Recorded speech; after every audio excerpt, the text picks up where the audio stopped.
Hi, Marianne. It's nice to see you again. And tell me a little bit about yourself and your experience at the summit. How long have you been with Global Woman, and why is this important to you? Thank you. I'm an international humanitarian. I use both for-profit and nonprofit means to create an impact, and I'm really excited about hybrid strategies, about how you can strategize an overall plan for them to synergize together for an end result. And so my nonprofit is the Mimsy Institute. My for-profit is UTF Holdings, which basically invests in social responsible investments. And for me, it makes perfect sense to be a global woman because it's international, it's dealing with women, and a lot of women are very deeply concerned about what is the quality of life, meaning what are human rights, what are women's rights, is the environment where they live safe, is it clean, can they drink the water, do people have opportunity, can they improve lives, they're worried about the elders, the well-being of their children, and so women are looking at the quality of life and not the quantity of things. And I think that when you get that many women in one place and they're sharing that deep concern, there's power in the room. And Morella has done a fantastic job of galvanizing that power, giving people structure and organization to be able to come together and to advocate for the changes that we want in the world. That's wonderful. Thank you so much. And how long have you been a Global Woman?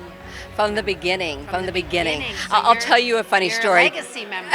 I'll tell you a funny story I've never shared before on one of these things. You know, a number of years ago, I gave an interview for Forbes Mexico, and I emphasized real in detail. I was not part of 7-Eleven. I've never been in charge of it. I've never been, part of the corporate structure. That's all my family. Nothing about.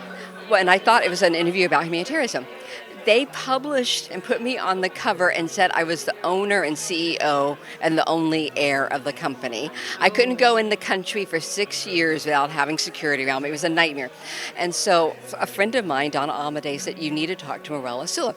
And so I reached out and Morella said, I'll do an interview. So within a month's time of that awful thing in Forbes, Morella put me on the cover of her magazine. I was able to put my accurate information out there. And not only that, that led a number of years ago to a different Forbes article that said the right information, and it led to so many other opportunities that allowed me to reclaim my voice. And the reason why I emphasize that is it's hard enough to try and become known for what you need to put out there, but if you need to fix something that's a huge, loud gauntlet, it's almost like shouting into the wind. Morella helped me not only shout into the wind, but articulate my voice to where it became the dominant message I wanted to send. So that's the power behind Global Woman.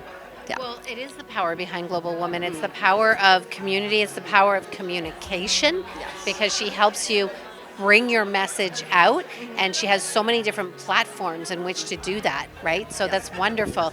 I'm so happy that you're here. Am I going to see you next year? Hopefully. Hopefully. Morella helps you own your voice, claim your voice, and use it to uplift yourself and others. And that's what it's all about here. Well, thank you for coming. It's been a pleasure. Thank you.